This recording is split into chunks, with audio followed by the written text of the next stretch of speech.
What's good, YouTube? Welcome back to the channel. I'm on Toxic Gaming today, people. Today I'm going to be going over my Dark Crystal Beast deck. This is going to be a Consumed by Darkness deck that uses the Possessed Jesse Ubel skill, which is a really neat skill in the game. For one, because it's not an actual character you can play in Duel Links, and I don't think we've ever gotten a character like that before. I think he's just a side event, and I could also be wrong about that because I don't think I was involved in Duel Links when this guy was around.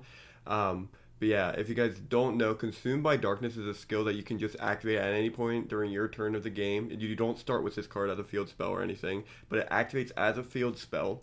And then not only that, all Crystal Beast monsters on the field in the graveyard become dark. And if an ultimate Crystal Beast monster attacks, you negate the effects of the attack target during the battle phase. So it makes it to where Rainbow Dark Dragon can get over Warrior Ladies, right? And then not only that, but during damage calculation, if a Crystal Beast monster you control battles and you would take damage, you can send a Crystal Beast monster from your deck to the graveyard and you don't take any damage. So kind of sends Crystal Beast monsters from your deck to the graveyard to kind of use this skill, or to kind of not take damage or anything like that. And I think that's really good to try to tune out your dark monsters in the graveyard to get out your Rainbow Dragon. But yeah, this is just going to be a dark list. It obviously plays the Crystal Beast in it because Consumed by Darkness is so good. But Crystal Beast Sapphire Pegasus is going to be played as 3. This is the bread and butter of your deck. You can literally grab any of your Crystal Beast monsters from your deck, put it into your spell and trap card zone, bada bing, bada boom, they're there. And so, yeah, it's very nice in that regard. Topaz Tiger is another really good one, just because it becomes a 2k beater whenever it declares an attack. But outside of that, it doesn't really have any other effects.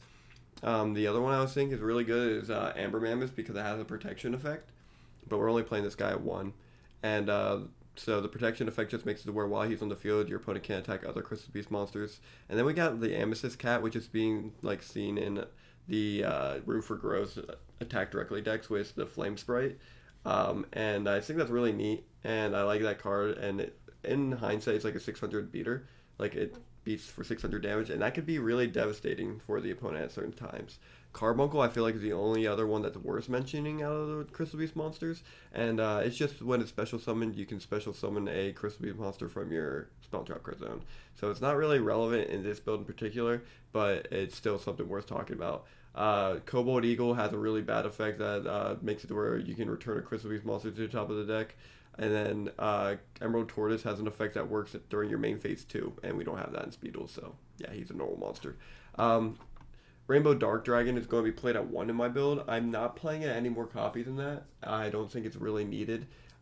You're bashing all 7 of your targets that you're working hard to get to your graveyard in the first place, so you don't really need any more than the 1. Break of the Magical Warrior is played at 3. Because it's a dark target and it's one of the best dark targets in the game. Same with Sphere Creepo being played at 3. It's a dark target that you can send to graveyard to negate attacks. For a spell lineup, it's very simple. We have the 2 Allures, and yeah, Allure is just, tune through your, breakers and Sphere Creepos, get to your other parts faster. 1 Crystal Promise. Crystal Promise is going to be able to special summon the Carbuncle and then special summon your Sapphire Pegasus or something like that, and that could be really powerful. But in other times, it's just bring out Pegasus or Topaz Tiger if you really need it in that moment.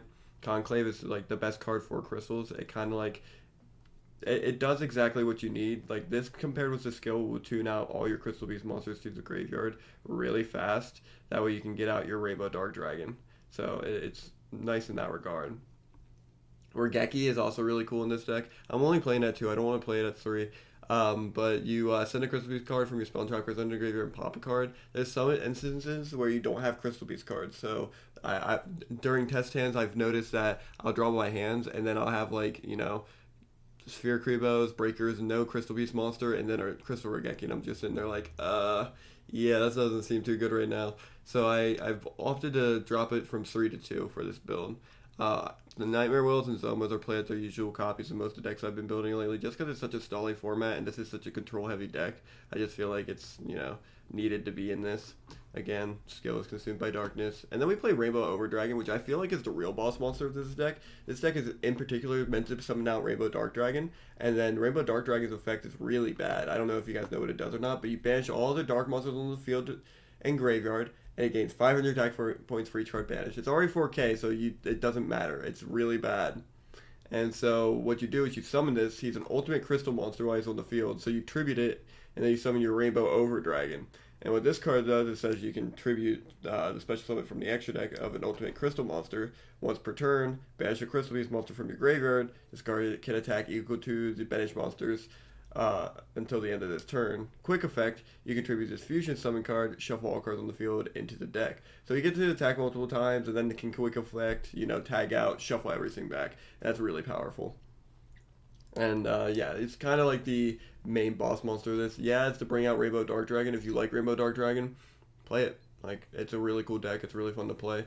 And yeah, like I said, I've done a couple test chans. I haven't really tested it in game yet. I'm not a big Crystal Beast fan, but I did want to get a decent Consumed by Darkness deck out on the channel that I felt like was relevant for people to try to play.